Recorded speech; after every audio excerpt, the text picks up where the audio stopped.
भोगांव के मदरसा दरसुल कुरान द्वारा जुलूस मोहम्मदी में शिरकत करने वाले इंतजामिया कमेटी एवं पत्रकारों का हुआ सम्मान समारोह। कस्बा भोगांव के बड़ा बाजार स्थित मदरसा दरसुल कुरान द्वारा जुलूस मोहम्मदी में शिरकत करने वाले इंतजामिया कमेटी के सदस्यों एवं भोगांव के पत्रकारों का सम्मान समारोह आयोजित किया गया, जिसमें सभी को माला पहनाकर एवं शॉल उड़ाकर सम्मानित किया गया। इससे पूर्व कार्यक्रम के मुख्य अतिथि के रूप में भाग लेने पहुंचे चेयरमैन भोगांव प्रतिनिधि आशीष तिवारी, विशिष्ट अतिथि एडवोकेट अजय किशन पांडे एवं विशिष्ट अतिथि आलोक सिंह साथ का कमेटी द्वारा माला पहनाकर शॉल उड़ाकर एवं प्रतीक चिन्ह देकर सम्मानित किया गया। वहीं जुलूस में शामिल अलग अलग ग्रुप को प्रथम, द्वितीय एवं तृतीय पुरस्कार देकर सम्मानित किया गया। कार्यक्रम का संचालन डॉक्टर अयाज मंसूरी ने किया।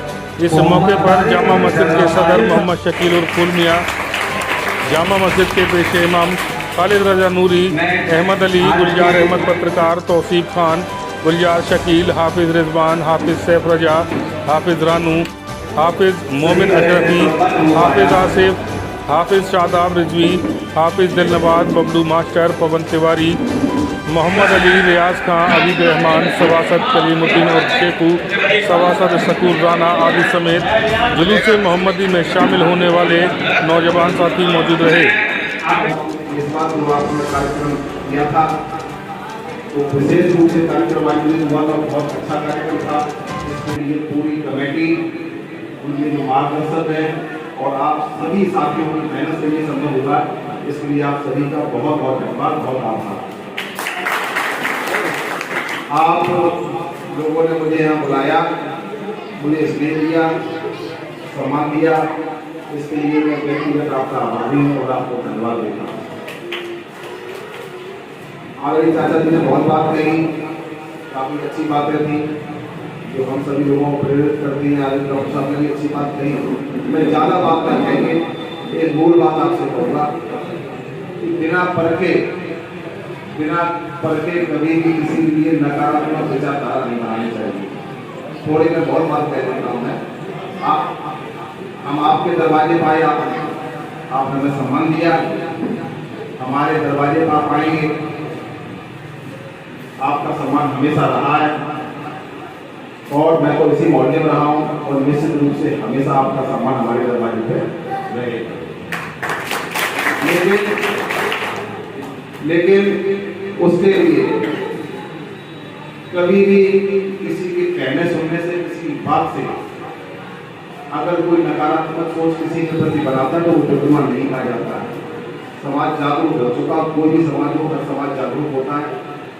हम जिस लायक जिस पद पर बैठे हैं, निश्चित रूप से पूरे भोगांव के चेयरमैन हैं, आप सभी के सहयोग से हैं। आप हम लायक जो भी कोई बात हो, आपको लगे कि ये विषय हमारे स्तर का है, तो आप निश्चित रूप से बिना संकोच के आप कभी भी हमें फोन पर बता सकते हैं, कभी भी हमारे यहाँ पे आप आ सकते हैं। आपका स्वागत है, आपका बहुत अभिनंदन है। और हमेशा से जब से मैं छोटे से देख रहा हूँ, तब से लगातार भोगांव में एक अलग तहजीब रही है, जिसमें हमारा और आपका हमेशा मेल मिलाप रहा है। कभी वो मेल मिलाप खत्म नहीं हुआ और ना कभी खत्म हो सकता है।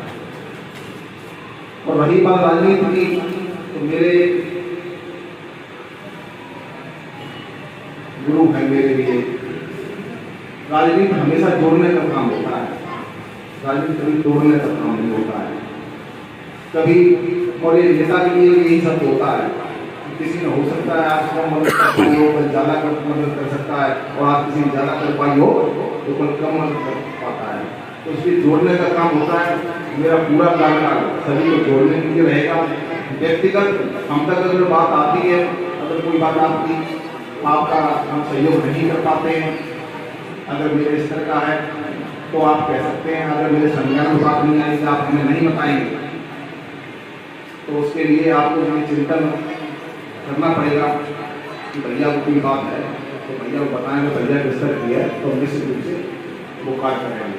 इन्हीं शब्दों के साथ आप सभी को बहुत बहुत बधाई, बहुत बहुत शुभकामनाएं, और मैं अपने शब्दों को विराम देता हूँ। बहुत बहुत धन्यवाद। अधिवक्ता किसी मजहब में बना हुआ नहीं होता। किसी जात या किसी मजहब पर नहीं बता होता। आप मेरे चैम्बर में आइए, जो लोग गए में आज भी हिंदी एडिशन कुरान का अपने पास रखा और उसका अध्ययन करता है। जिस समय मैं 2010 में मैं सचिव जीता था वहां पे, मैं 2010 से लेके और 12 तक सचिव रहा वहां का, फिर बाद में अध्यक्ष रहा। तो वहां की मस्जिद की हालत बड़ी चीड़ थी और विवाद किस बात का था? विवाद इस बात का था, उसके सामने एक शंकर जी का मंदिर था।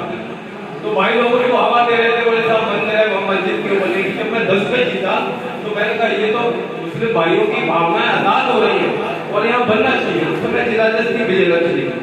मैंने कहा साहब ये मस्जिद को सही हालत में करने की आपकी जिम्मेदारी है और इसको बनवाइए। कई लोगों ने आपत्ति लगाई, आसिफ साहब शायद नहीं है, वो गवाह है इस बात के। और मैंने श्री सर इंस्पेक्टर थे जो वहां रहे हैं, दुबे जी एसडीएम थे, हम लोग दिन भर बैठते थे और शायद से कोई खान साहब थे भोगांव के, जो हम लोग दिन भर बैठ के मस्जिद बनवाते और आज खुशहाल हालत में है। और जब मैं सिक्योरिटी बाहर आता 2000 की प्रथा मैंने ही बात में डाली थी, मुझे भाई साहब शामिल भी हुए। तो मजहब अधिवक्ता के लिए नहीं होता। ये कार्यक्रम जो आपने आयोजित किया ना, इस तरीके के कार्यक्रमों का आयोजन हो जाना चाहिए, होते रहना चाहिए, क्योंकि ये समाज में जो वैमनस्यता फैली हुई है, हम लोग हिंदू मुस्लिम सिख ईसाई इस तरीके का जो आयोजन लोग करते हैं मुझे समझ में नहीं आता। क्योंकि किसी विद्वान ने कहा हिंदू मुस्लिम सिख ईसाई आपस में सब भाई भाई, सवाल भाई भाई का नहीं है। एक तरफ तुम कह रहे हैं तू हिंदू है, तू मुस्लिम है, तू सिख है, तू ईसाई मिलाने की बात कर रहे हैं, ये समझ में नहीं आता। इस देश में रहने वाला हर आदमी भाई भाई है। इस देश में न कोई जाति है, न कोई धर्म है, न कोई मजहब है। वो आप बताएगा हम लोग मानते हैं, लेकिन सम्मान एक दूसरे का रहना चाहिए।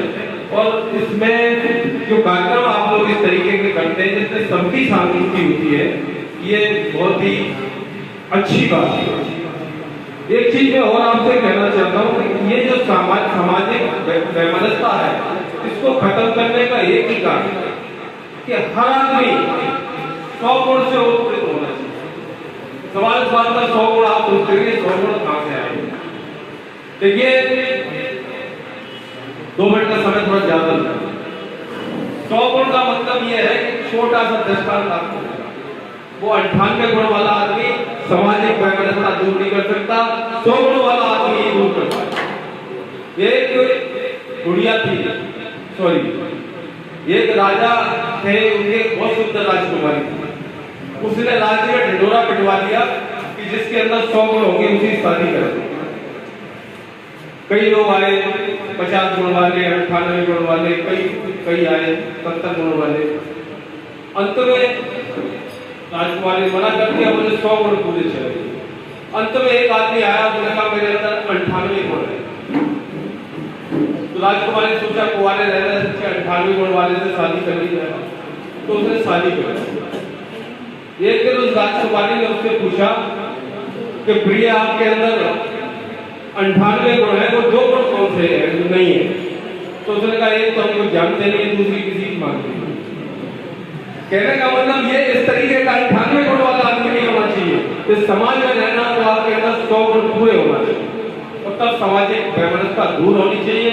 भोगांव इस मामले में बहुत अच्छा शहर कस्बा, चेयरमैन साहब अच्छे चुनेंगे भाई, इस बार बधाई इनको मैं दे नहीं पाया, इस मंच के माध्यम से बधाई देता हूँ। दूसरी बात यह है कि मैंने कभी यहाँ किसी तरीके का विवाद वैमनस्यता और लड़ाई झगड़ा जातिगत आधार पर नहीं देखा और हमारे पास तो जब भी आते हैं तो मुझे तो बड़ी प्रसन्नता मिलती है, क्योंकि जब कोई अपने घर से वहाँ पहुँचता है तो मुझे तो बहुत ही हार्दिक प्रसन्नता होती है। अंत में आप सबके लिए शुभकामनाएं, जिनको ये सम्मानित किया गया उनके लिए भी शुभकामनाएं और जितने मंच पे लोग विराजमान हैं उनको भी शुभकामनाएं। संचालक महोदय आपके लिए भी 4 लाइन और आप सबके लिए कि आपकी मुस्कान कभी चेहरे से न छूटे, दुनिया में कभी कोई आपसे न लूटे। मेहरबान हो आने वाला समय इतना आप पर कि आसमान के तारे भी आपकी बातचीत से टूटे। बहुत बहुत धन्यवाद।